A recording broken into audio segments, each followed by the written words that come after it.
I felt it before he ever said a word. Before the truth. Before the confession. He just stopped looking at me the same way. 7 years of marriage. A 5-year-old son. A home full of laughter. And one day, I realized I was no longer his world. I didn't scream. I didn't make a scene. I just started watching. And what I saw broke me quietly. No sound. No warning. I tracked him. I found the place he kept going to. And she was there. Young. Light. New. The one he laughed with. The way he hadn't laughed with me in a long time. In that moment, I didn't scream. I just forgot how to breathe. This is not just a story about betrayal. It's about the moment you realize you're no longer loved. And what it feels like to lose someone before they even leave. Love Stories Max. Welcome to my channel. Enjoy watching, friends. I knew he was cheating, but I stayed silent. I remember how it all began.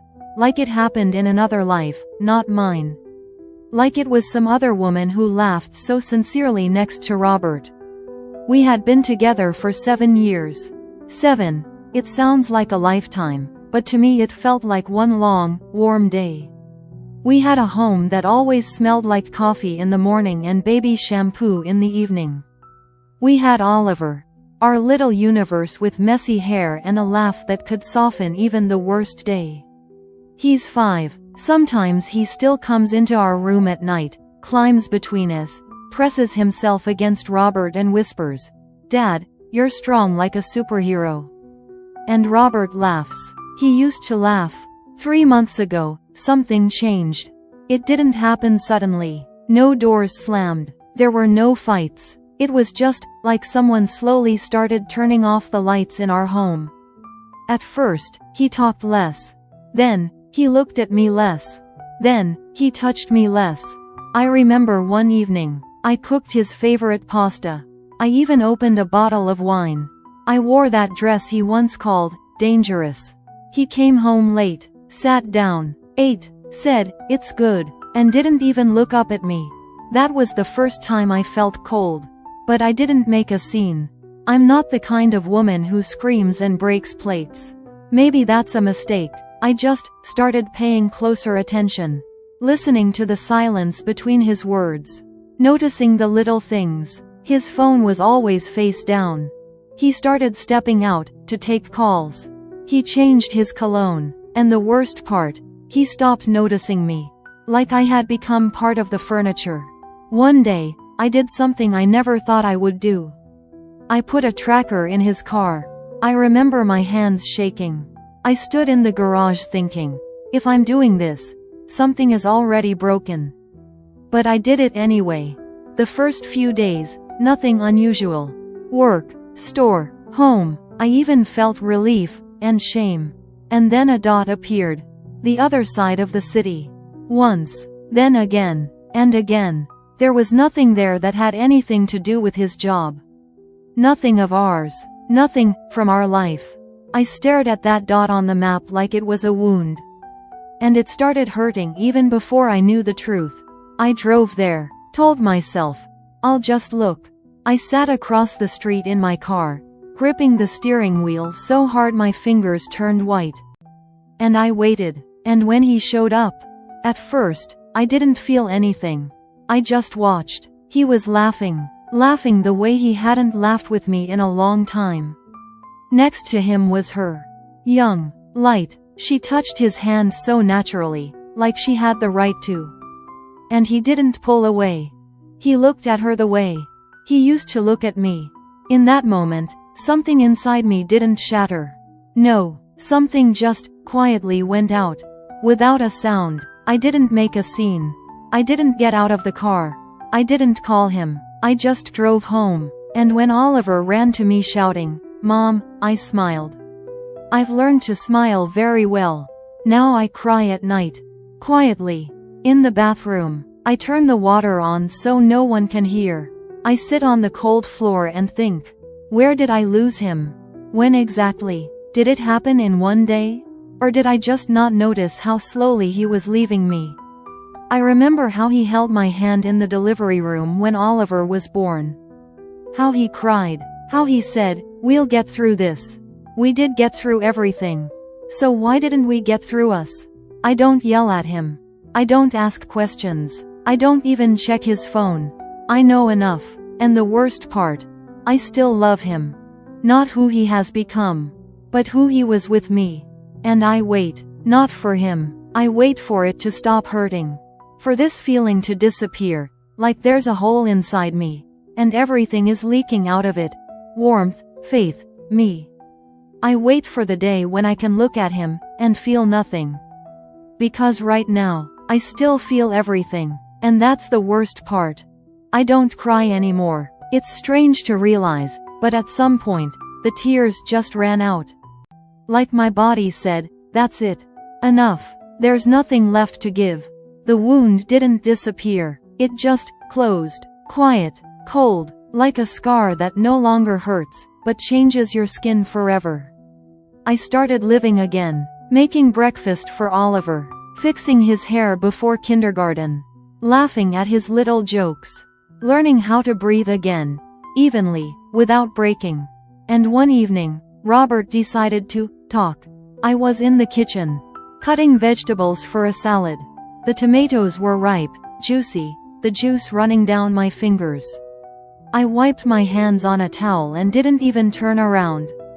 I already knew. He just didn't know that I knew. "We need to talk," he said. His voice was tense, like he was preparing for a storm. But there was no storm. "Go ahead," I said calmly, still slicing a cucumber. And then he said it. In one breath, fast, messy, like if he paused, he wouldn't be able to finish. "I have someone else. She's pregnant. I want a divorce." Silence. I could hear the knife hitting the cutting board. Tap, tap, tap. I picked up another slice of tomato, and gently placed it in the bowl. And only then I said, "Okay." I didn't even look at him. "Let's do it." He froze. I could feel it without turning around. His confusion. His expectation of an explosion. But there was nothing. I mixed the salad. "Pack your things and go," I said just as calmly. "The house is mine. My parents bought it for me before we got married. Oliver and I are staying here." Pause. "And you, go wherever you were planning to go. I'm not holding you." That's when his voice rose. "That's it?" There was more outrage than guilt in his voice. "You're not even going to say anything?" I turned around for the first time. Looked at him. And for the first time in a long time, I felt nothing. "What do you want to hear, Robert?" He said nothing. "A scene? Screaming? Tears?" I shrugged slightly. "Sorry, I already went through that. Without you." His face changed, like I hit him, but not with my hands. "You don't care?" he asked more quietly. I looked at my hands. At the knife. At the salad I had just finished. "No," I said. "It's just that it doesn't hurt anymore." And that was the truth. The most painful truth for him. And the calmest one for me. That evening, he packed slowly. Not because he had a lot of things, but because he was stalling. I could hear the closet opening.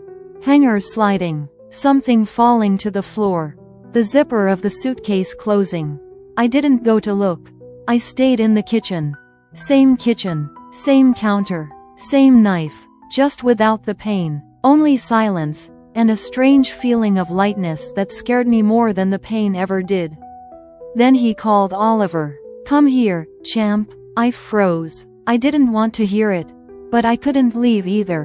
Oliver ran to him, laughing. He always ran to him. "Dad, are you going somewhere?" Pause. "Yeah, for a little while. Work." I closed my eyes. The lie came out so easily, like he had said it 100 times before. Robert hugged him, longer than usual, like he felt, it wasn't, for a little while. "I'll be back soon, okay?" "Okay, I'll wait." Oliver smiled, and for the first time in a long time, I didn't feel something tear inside me. Because there was nothing left to tear. When he stepped into the hallway with his suitcase, I finally looked at him.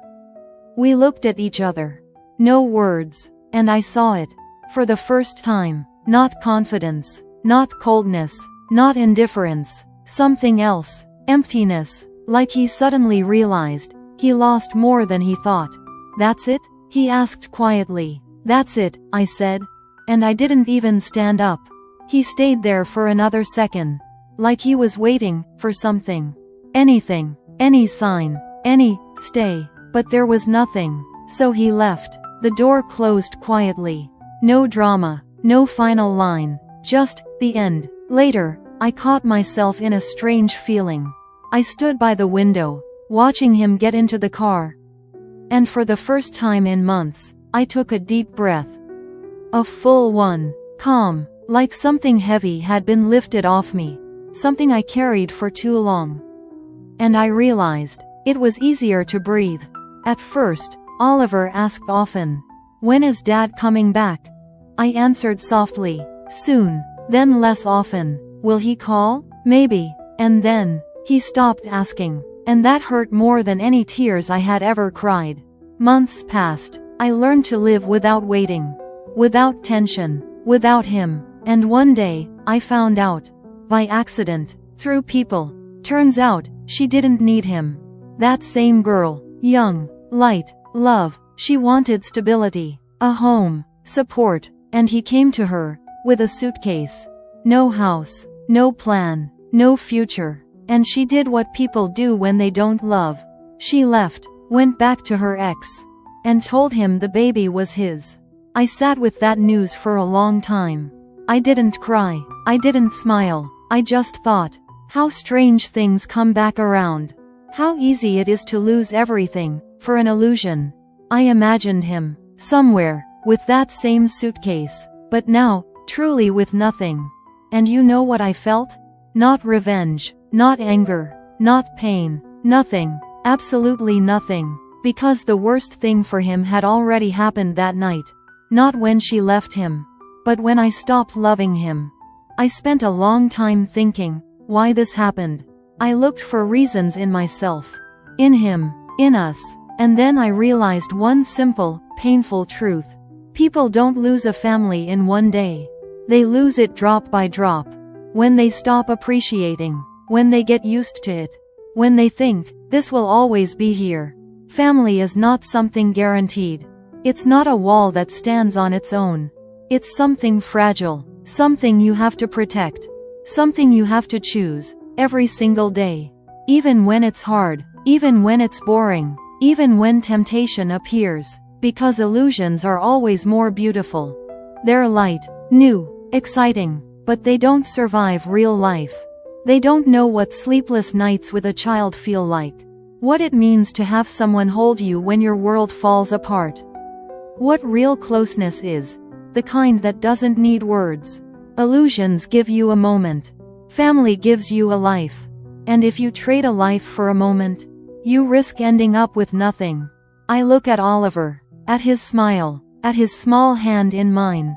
And I know. This was real. This was worth protecting. And if someone asked me now, what matters most, I would answer simply, love the ones who are beside you.